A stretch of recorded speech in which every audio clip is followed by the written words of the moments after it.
Hello everyone, आप सभी को मेरा नमस्कार। मेरा नाम है शुभजीत चक्रवर्ती और आप सभी का मेरे चैनल में हार्दिक स्वागत है। तो आज इस वीडियो में मैं एक हॉलीवुड फिल्म की रिव्यू करने जा रहा हूँ। तो वो फिल्म एक बहुत बड़ी फ्रेंचाइजी से ताल्लुकात रखता है। तो ये फ्रेंचाइजी हॉलीवुड फिल्म इंडस्ट्री का सबसे बड़ा फ्रेंचाइजी में से एक है। तो ये एक एस्पियोनाज फ्रेंचाइजी है। एस्पियोनाज के साथ साथ इस फिल्म में काफ़ी सारे एक्शंस हैं, breath taking jaw dropping stunts हैं और ऐसे स्टंट्स को लीड एक्टर्स ने खुद ही परफॉर्म किया हुआ है। तो ऐसे स्टंट्स हमारे बॉलीवुड के एक्टर्स भी परफॉर्म करने से पहले बहुत डरते हैं, उनके हाथ कांपने लगते हैं। और ये फ्रेंचाइजी बहुत पॉपुलर है। 1996 में इस फ्रेंचाइजी का पहला फिल्म निकला है और आज 2025 में ये फ्रेंचाइजी इस फिल्म के साथ ख़त्म हो चुका है। तो इस फ्रेंचाइजी का जो आखिरी कहानी है, ये आखिरी कहानी दो फिल्मों में बट गया है। एक है डेड रेकनिंग, दूसरा है द फाइनल रेकनिंग। और आप सबको तो नाम सुन के पता लग ही चुका है कि मैं कौन सी फ्रेंचाइजी की बात कर रहा हूँ। आप बिल्कुल सही सोचा है आपने, मिशन इम्पॉसिबल की बात कर रहा हूँ। टॉम क्रूज वाला मिशन इम्पॉसिबल। इस फिल्म के जो आखिरी दो पार्ट्स है, डेड और फाइनल रेकनिंग, इन दोनों को डायरेक्ट किया हुआ है क्रिस्टोफर मैकक्वार्डी। और इस फिल्म के प्रोड्यूसर कम लीड एक्टर है हॉलीवुड के बहुत बड़े सुपरस्टार टॉम क्रूज। तो टॉम क्रूज के स्टारडम के सहारे ये पूरी फ्रेंचाइजी इतने सालों से चला है और ये पूरी फ्रेंचाइजी ने हम सबको काफ़ी सालों से बहुत बढ़िया एंटरटेनमेंट दिया हुआ है। तो मैंने मिशन इम्पॉसिबल का पहला 2-3 पार्ट्स काफ़ी अरसा पहले देखा हुआ है, तो मुझे ठीक से उनकी कहानी याद ही नहीं थी। तो मैंने क्या किया कि फाइनल रेकनिंग देखने से पहले मैंने मिशन इम्पॉसिबल का डेड रेकनिंग देखा है, क्योंकि डेड और फाइनल रेकनिंग इन दोनों की कहानी को मिलाकर एक पूरा कहानी है। एक्चुअली इस पूरे कहानी को 2 फिल्मों में बटा गया है। तो आपको अगर द फाइनल रेकनिंग देखना है तो उसके लिए आपको डेड रेकनिंग भी देखना चाहिए। और उम्मीद करता हूँ कि आप लोगों में से बहुत लोगों ने ऑलरेडी ये फिल्म देख चुके हो, क्योंकि ये फिल्म 17 मई को रिलीज़ हुआ है इंडिया में और ये फिल्म अभी तक पूरी दुनिया में रिलीज़ हो चुका है। इस फिल्म को एक बहुत बड़ी ओपनिंग मिला है, ग्रैंड ओपनिंग मिला है इस फिल्म को। और अभी तक ये फिल्म बहुत बढ़िया तरीके से चल रहा है, बहुत बढ़िया बिजनेस कर रहा है ये फिल्म। और फाइनल रेकनिंग देखने के बाद मैं ये कहना चाहता हूँ कि एक बहुत बढ़िया अंत है इस पूरे मिशन इम्पॉसिबल सीरीज़ का। बहुत बढ़िया अंत है, एक बहुत बढ़िया फिल्म बनी है, जिससे मतलब इस फिल्म का अंत बहुत ही बढ़िया तरीके से हुआ है। बहुत ही हाई नोट पर यह फ्रेंचाइजी ख़त्म होता है और बहुत बढ़िया पार्ट है, one of the best parts in the whole Mission Impossible film series. अब कौन सा पार्ट एक्चुअली बेस्ट है ये कहना बहुत ही मुश्किल है, क्योंकि इसका फॉल आउट भी बहुत बढ़िया था, खोज प्रोटोकॉल, रोग नेशन भी बहुत बढ़िया थे। तो अभी कौन सा पार्ट बेस्ट है, मैं ये सवाल का जवाब मैं आप लोगों पर छोड़ता हूँ। तो ये आप लोग मुझे कमेंट सेक्शन पे ज़रूर बताएं कि आपको कौन सा पार्ट बेस्ट लगा है। तो आते हैं प्लॉट पे। तो इसका प्लॉट डेड रेकनिंग यानी फर्स्ट पार्ट से शुरू होता है। तो इसका प्लॉट शुरू होता है एक रोग एआई से। उस एआई का नाम है एंटिटी। तो अब ये एंटिटी ये किस तरह इस फिल्म का सबसे बड़ा विलेन बनता है, ये पूरा एआई। और ये पूरी एआई दुनिया पर किस तरह से अपना कब्ज़ा जमा रहा है, किस तरह से सारे देशों को एक दूसरे के खिलाफ भड़का रहा है। एक तीसरा विश्व युद्ध करवाने की ये एंटिटी पूरी तरह से कोशिश कर रहा है। सब लोग अपने न्यूक्लियर मिसाइल्स छोड़ने के लिए तैयार है। सारे देश एक दूसरे के खिलाफ भड़के हुए हैं। पाकिस्तान भी इसमें शामिल है, इंडिया भी इसमें शामिल है, दुनिया के सारे बड़े बड़े देश, चाइना भी इसमें शामिल है, यूएसए भी है, रशिया है, सारे बड़े बड़े देश शामिल है। और इस एंटिटी का रिश्ता एक बहुत बड़ा रशियन सबमरीन से है। वो सबमरीन जो कि कुछ ही साल पहले बेरिंग सी में ब्लास्ट हो चुका था। तो उस सबमरीन का नाम अभी याद नहीं आ रहा है, सेवास्टोपोल है सबमरीन का नाम।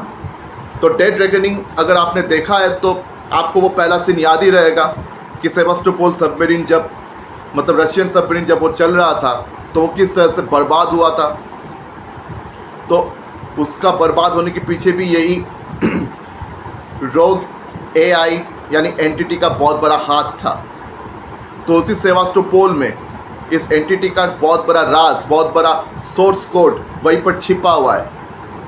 तो अब ईथन हंट यानी टॉम क्रूज और उसके पूरे आर्मी का सबसे बड़ा जो मिशन है वो ये है कि इस एंटिटी के राज को ढूंढ निकालना। और इस राज का सबसे बड़ा जरिया है एक चाबी, वन की। उस चाबी के भी दो हिस्से हैं। तो एक हिस्सा ईथन हंट के हाथ में लग चुका है। अब इस चाबी का दूसरा हिस्सा कहाँ है, उसको लेकर था डेड रेकनिंग। और उसी पार्ट में हम ये भी देखते हैं कि इस एंटिटी के ज़रिए एक पुराना विलेन यानी ईथन हंट की ज़िंदगी का एक बहुत ही पुराना विलेन जो उसको मतलब ऑलरेडी बहुत मतलब दुख, दर्द और ट्रॉमा देके गया था, अब वो विलेन यानी गैब्रियल फिर से वापस आता है। और इस बार और भी डेंजरस होके, इस बार और भी ख़तरनाक तरीके से वो वापस आता है और फिर से ईथन हंट के लिए एक बहुत बड़ा चैलेंज सेट करता है। क्योंकि अब ये जो गैब्रियल है इस एंटिटी के सहारे पूरी दुनिया पर वो कब्जा करना चाहता है, पूरी दुनिया को अपने इशारों में नचाना चाहता है। तो अब इन दो पार्ट्स में ईथन हंट और उसकी टीम के लिए सबसे बड़ा चैलेंज यही होता है कि कैसे इस पूरी दुनिया को इस गैब्रियल से और एंटिटी के हाथों से बचाए, अब एंटिटी को बर्बाद कैसे करे। तो ये उनके लिए सबसे बड़ा मिशन है। तो पहला पार्ट में ईथन हंट चाबी के मतलब दो हिस्से को वो ढूंढ ही लेता है और उस काम में मदद करता है एक चोरनी जिसका नाम है ग्रेस, जो कि अब ईथन हंट की टीम में बाद में शामिल भी हो जाती है। और डेड रेकनिंग के आखिर सीन में भी हमने देख लिया कि ईथन हंट उस चाबी को हासिल कर लेता है। अब फाइनल रेकनिंग शुरू होता है इस सीन से जब ईथन हंट छुपा हुआ रहता है। तो पहले सीन में हम क्या देखते हैं कि ईथन हंट जो है फाइनल रेकनिंग में वो सबसे छुपा हुआ है, कई महीनों से वो किसी को दिख नहीं रहे हैं। मतलब CIA ने बहुत बार कांटेक्ट करने की कोशिश करी लेकिन ईथन हंट अपने आप को सरेंडर करने पे मना कर रहा है और वो चाबी भी उसके हाथों में है और वो किसी पर भरोसा भी नहीं कर पा रहा क्योंकि इस चाबी के पीछे पूरी दुनिया हाथ धोकर बैठा हुआ है। मतलब जितने भी देश है इस दुनिया में सबकी सरकार इस चाबी के पीछे हाथ धोकर बैठा हुआ है ताकि पूरी एंटिटी और पूरी दुनिया पर वो कब्जा कर सके। तो पूरी एंटिटी और पूरी दुनिया पर कब्जा करने की लालच सारे सरकारों की है। तो ये लालच पूरी दुनिया में बहुत बुरी तरीके से फैल चुका है, यहाँ तक कि CIA के कुछ बड़े बड़े ऑफिशियल्स वो भी इस एंटिटी को बनाने के पीछे लगे हुए हैं। ये हमको डेड रेकनिंग में ही देखने को मिल चुका है ट्विस्ट के ज़रिए। तो इसी कारण से अब ईथन हंट ने यह तय कर लिया कि ये चाबी वो किसी के हाथों में देगा नहीं। तो उसी वक्त मैडम प्रेसिडेंट उससे किसी तरह कांटेक्ट करती है और उसको आश्वासन दिलाने की कोशिश करती है कि ये चाबी वो उनको वापस करे। तो अब ये देखना कि ईथन हंट इसके बाद वो क्या करता है, क्या वो इस एंटिटी को रोक पाएगा, क्या वो अल्टीमेटली गैब्रियल को रोक पाएगा। क्योंकि गैब्रियल एक के बाद एक चैलेंज उसके सामने सेट किया जाता है और ईथन हंट के लिए बार बार मुश्किलें बढ़ती जा रही है। गैब्रियल जितनी बार उसकी ज़िंदगी में दस्तक दिए जा रहा है, इस ईथन हंट के लिए मुश्किलें और भी बढ़ता जा रहा है। तो ईथन हंट एक के बाद एक अपने सारे साथियों को खो बैठता है और अब उसके लिए सबसे बड़ा चैलेंज तो ये बन गया है कि अब वो दुनिया को बचा पाएगा या पूरी दुनिया उसके वजह से मरेगा। क्योंकि अब किसी भी ऑफिशियल को या किसी भी सरकार को ईथन हंट पर अब कोई भरोसा नहीं है। उनको ईथन हंट पर मतलब 1% भी भरोसा है नहीं। और ईथन हंट को सिर्फ 4 घंटा दिया गया है, मतलब वो गैब्रियल वो एंटिटी ईथन हंट को सिर्फ 4 घंटा दिया है। अब इस 4 घंटे में क्या ईथन हंट 4 घंटा नहीं 4 दिन 4 डेज, सिर्फ 4 दिन दिया ईथन हंट को। अब क्या इस 4 दिनों के अंदर ईथन हंट दुनिया को बचा पाएगा या हमेशा हमेशा के लिए दुनिया एंटिटी के इशारों में नाचने लगेगा। अब यही बात अगर आपको जानना है तो आपको ये 2 पार्ट्स देखना पड़ेगा। तो देखिए, ये one of the best parts बना है, मतलब मिशन इम्पॉसिबल का ये one of the best parts है, ये फाइनल रेकनिंग। और बहुत बढ़िया अंत है, पूरी मिशन इम्पॉसिबल सीरीज़ का बहुत बढ़िया अंत है। बहुत ही हाई नोट पर ये सीरीज़ एंड होता है। तो इस पार्ट में भी बहुत सारे थ्रिल्स हैं, ऐसे breath taking stunts, jaw dropping मतलब स्टंट्स है जिनको देखकर आज भी हमारे होश उड़ जाते हैं, क्योंकि इन सारे स्टंट्स को टॉम क्रूज ने खुद परफॉर्म किया हुआ है। और इन स्टंट्स के लिए उन्होंने खुद 3-4 महीने से उन्होंने प्रैक्टिस की हुई है इन सारे स्टंट्स को। चाहे डेड रेकनिंग में वो आखिर में बाइक वाला स्टंट हो, जो पहाड़ से वो कूदते हैं इस ट्रेन के ऊपर, या फिर वहाँ प्लेन में जो वो स्टंट्स कर रहे थे, मतलब ये स्टंट्स उन्होंने खुद किया है, इस बात पर कोई शक नहीं है। तो इस पार्ट में भी बहुत सारे मतलब ट्विस्ट्स है, थ्रिल्स है। और हाँ, इन 2 पार्ट्स में हम डायरेक्ट कनेक्शन देखते हैं इन फिल्म के, मतलब इस पार्ट के जो पिछले जो इंस्टॉलमेंट्स है, पिछले जो 6-7 इंस्टॉलमेंट्स है, पिछले इंस्टॉलमेंट्स के साथ इस आखिरी पार्ट्स में हम डायरेक्ट कनेक्शन देखते हैं। तो अगर आपने पिछले इंस्टॉलमेंट्स को ठीक से नहीं भी देखा होगा तो कोई बात नहीं, आप आराम से डेड रेकनिंग और फाइनल रेकनिंग ये दोनों पार्ट्स आप आराम से देख सकते हो, क्योंकि कहानी बहुत ही सीधा है और उसको समझने में कोई दिक्कत नहीं होगी। कहानी बहुत ही कन्वोल्यूटेड नहीं है, कहानी बहुत ही सीधा और समझ में कोई दिक्कत नहीं होगी, क्योंकि ये डेड और फाइनल रेकनिंग में रिकॉल वैल्यू बहुत ही ज़्यादा है। तो आपको बार बार रिमाइंड कराया जाएगा कि पिछले पार्ट्स में क्या क्या हुआ है, और पिछले पार्ट्स के कुछ कैरेक्टर्स वो ये डेड और फाइनल रेकनिंग में वापस भी आ जाते हैं। तो आपको पुराने पार्ट्स मतलब देखने की कोई ज़रूरत नहीं होगी इन दोनों पार्ट को समझने के लिए। और कहानी पहले ही कहा कि बहुत ही सीधा है। हाँ, इस कहानी में जो सबसे बड़े पॉजिटिव पॉइंट्स है वो है टॉम क्रूज का परफॉर्मेंस, टॉम क्रूज के वो स्टंट्स, वो थ्रिल्स, वो ट्विस्ट्स, और यहाँ तक कि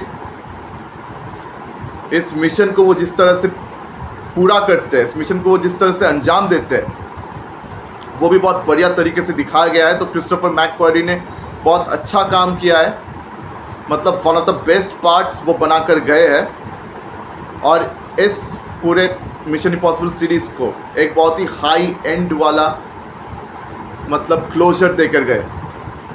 तो अगर आप मिशन इम्पॉसिबल के बहुत बड़े फ़ैन हो तो आपको ये 2 पार्ट्स तो डेफिनेटली देखना ही चाहिए। डेड रेकनिंग तो 2023 में रिलीज़ हुआ है, फाइनल रेकनिंग अभी 17 मई को रिलीज़ हुआ। तो आपको फाइनल रेकनिंग डेफिनेटली देखना चाहिए अगर आप मिशन इम्पॉसिबल के फ़ैन हो। और अभी तक ये फिल्म थिएटर्स में बहुत बढ़िया चल रहा है, तो जब इस फिल्म को आप थिएटर में देखोगे तो आपको और भी बेहतर एक्सपीरियंस देखने को मिलेगा, मतलब आपका एक्सपीरियंस और भी बेहतर होगा अगर आप इस फिल्म को थिएटर में देखोगे। क्योंकि इस फिल्म को देखने के बाद मुझे एहसास हुआ है कि ये फिल्म थिएटर के लिए बनाया गया है, थिएटर ऑडियंस के लिए ये फिल्म बनाया गया है। क्योंकि इस फिल्म में जिस तरह के स्टंट्स, जिस तरह के थ्रिल्स, जिस तरह के ट्विस्ट एंड टर्न्स देखने को मिला है, अगर आप इस फिल्म को थिएटर में देखोगे ना तो बहुत मज़ा आएगा, बेहद मज़ा आएगा आपको। मतलब आप अपने नज़र इस फिल्म से हटा ही नहीं पाएंगे। अगर आप थिएटर में इस फिल्म को देखोगे ना तो आप अपनी नज़र इस फिल्म से हटा ही नहीं पाओगे। आपको हर सीन में कुछ ना कुछ एक थ्रिल आपको महसूस होगा, हर एक सीन में कुछ ना कुछ हो रहा है, कहानी बहुत जल्दी आगे बढ़ रहा है, कुछ ना कुछ हर एक सीन में हो रहा है। किसी को किसी पर भरोसा नहीं है, सबको एक दूसरे पर शक हो रहा है। पूरी दुनिया लगभग इस एंटिटी के कब्ज़े में आ चुका है, सिर्फ 4-5 ही देश बचे हैं जो अभी तक एंटिटी के कब्ज़े पे पूरी तरह से नहीं आई हैं। तो अब ऐसी हालत में ईथन हंट किस तरह इस दुनिया को बचाएगा? क्या वो अपनी मिशन पूरी कर पाएगा या वो अपनी आखिरी मिशन पे हार जाएगा? क्योंकि वो हार भी सकता है, जीत भी सकता है। और अगर आपको रिज़ल्ट जानना है तो आपको एकदम आखिर मिनट तक, एकदम लास्ट मिनट तक आपको ये फिल्म देखना पड़ेगा, क्योंकि इस बार सबसे बड़ा चैलेंज इस ईथन हंट को फेस करना पड़ रहा है दुनिया को बचाने के लिए, और इस पूरे फिल्म सीरीज़ को एक बढ़िया सा क्लोजर देने के लिए। तो मैं तो कहता हूँ कि आप ये पार्ट ज़रूर देखिए, और अगर आपने डेड रेकनिंग अभी तक देखा नहीं है तो आप उस पार्ट को भी ज़रूर देखिए ताकि फाइनल रेकनिंग आपको समझ में आ जाए। तो मुझे तो बहुत बढ़िया लगा है ये फिल्म। तो आप लोगों का क्या कहना है इस पूरे सीरीज़ को लेकर? आप लोगों को कौन सा पार्ट इस सीरीज़ में बेस्ट लगा है, यानी कौन सा इंस्टॉलमेंट? क्योंकि देखिए मिशन इम्पॉसिबल पार्ट 3 भी मुझे बहुत ही बढ़िया पार्ट था। यहाँ तक कि पार्ट 4 घोस्ट प्रोटोकॉल वो भी बहुत ही बढ़िया पार्ट था। रोग नेशन भी बहुत बढ़िया पार्ट था, और फॉल आउट जो है यानी MI6 वो भी बहुत बढ़िया पार्ट था। तो आपको इनमें से कौन सा पार्ट सबसे बढ़िया लगा है? आप मुझे कमेंट सेक्शन में ये बताना बिल्कुल भी मत भूलिए। और अगर आप लोगों ने इस फिल्म को हॉल में देखा हुआ है तो आपको कैसा लगा है, तो आप अपनी ऑनेस्ट ओपिनियंस मुझे कमेंट सेक्शन में बताना बिल्कुल भी मत भूलिए। और अगर मेरी वीडियो आप सबको पसंद आई होगी तो मेरी वीडियो को आप लाइक करें, शेयर करें, और हाँ, मेरे चैनल को सब्सक्राइब करना बिल्कुल भी मत भूलिएगा। आज मैं आप सबसे विदा लेता हूँ। मुलाकात होगी फिर अगले वीडियो में। तब तक के लिए धन्यवाद।